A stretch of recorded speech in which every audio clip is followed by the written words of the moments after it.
Resident Evil 5, Chapter 2-2, The Train Station, for NextGenWalkthroughs.com.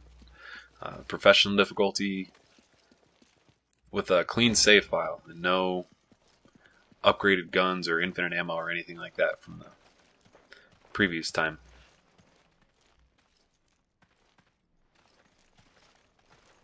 Yeah, I'm playing online co-op. So, I'm, yeah,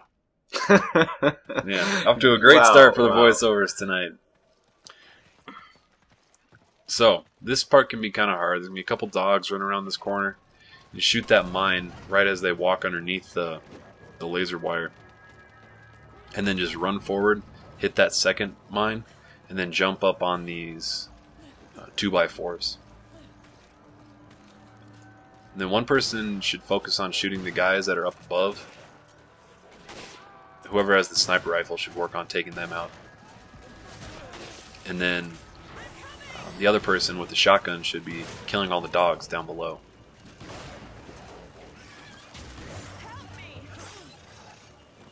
The reason you want to jump up there is because those dogs are a bitch and a half to kill.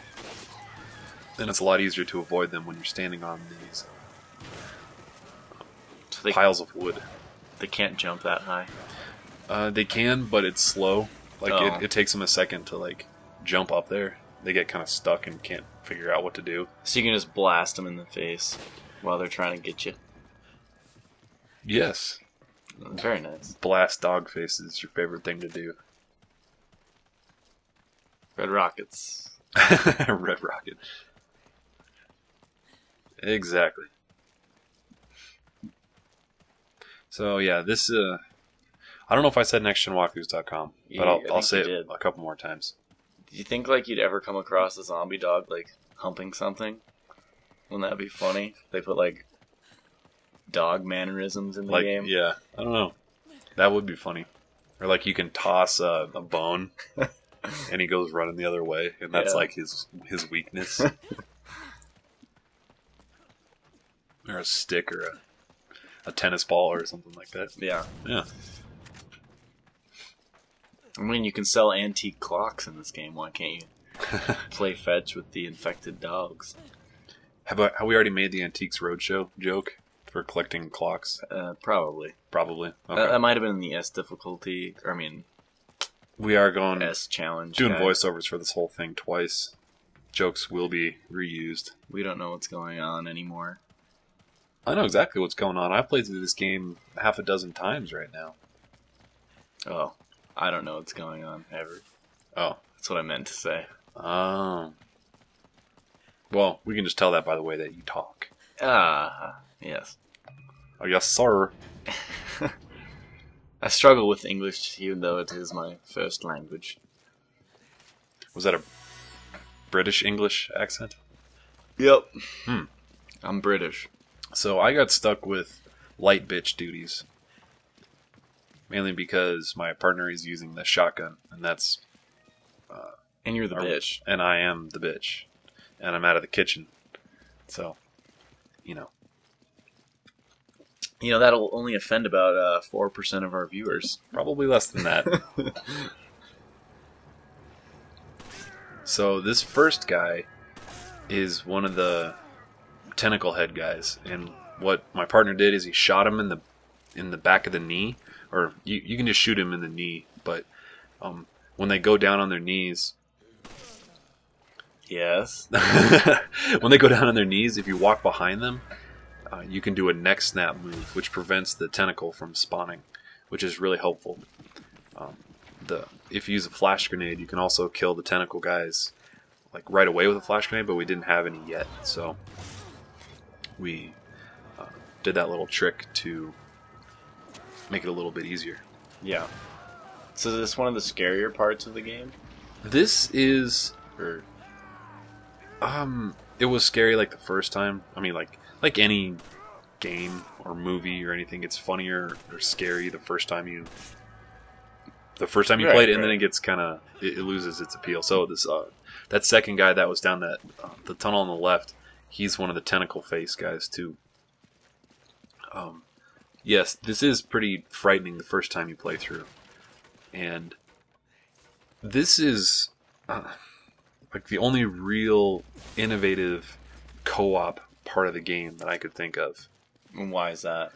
Well, like the other areas in the game where you use co-op, like when it forces you to use your second player, Yeah. it's like, flip this switch while they're on the elevator, and then they flip the switch after they've taken the elevator to bring it down and then take you back up. So the same shit that's in Army of Two. Well, it's just like arbitrary roadblocks. Yeah, like in Army of Two. Yeah. Well, and in Gears of War and Yeah. a million other co-op air quotes. I'm doing air quotes for co-op games. Like 90% of this game could just be done normal, single player, Regular op. Yeah. Just operative. Yes. But this part, when one person's carrying the light, it just felt so good. No, it just stood out as like something really unique that I've never seen before. Like flipping a switch and making them ride on the elevator is just so different that. Or like, it takes two people to open this door. right? Yeah, there's like a switch on either side of the door, and you both have to hit it at the same time. In 3, 2, 1, turn your key. Exactly. Now you can set down the light, and if you position it right, it makes it so you can still see pretty well. And if you hold left trigger or whatever the aim your gun button is on the PlayStation 3, honestly, I don't know. They kind of switch it around sometimes. I don't know if you've noticed that, like on some PlayStation 3 games, it'll be L1 and R1 to kind of like pull your gun up and then shoot. Oh. As opposed to L2 and R2. I think I like the ones better. Really? Or- The wait, I don't the know. top of the... Yeah, let's see what I like. So, like, L1 is up here and R1 is on the top. But on the 360 controller, it's the triggers are down below. I mean, they're obviously different looking buttons, but you'd think that these would be the L2 Triggers. and R2 would be the triggers. But they're not. Oh. On the...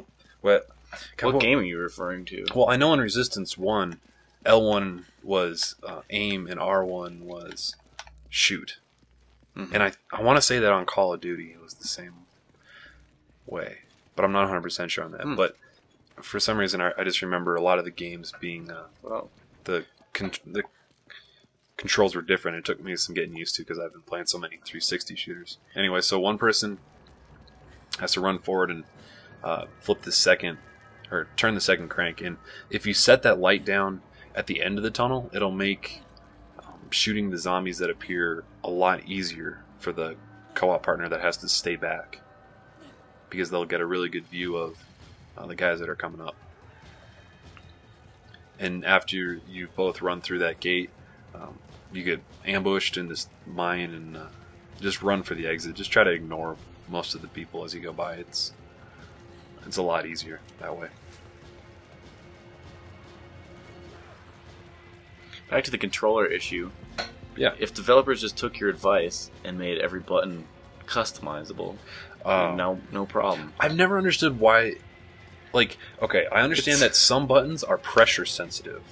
That I can understand why they Okay. don't. Yeah. But Otherwise, they don't. That's not pressure sensitive. Like pressing a button to pull up your gun and then pressing a button to fire in this game, that doesn't make a difference. It should be customizable.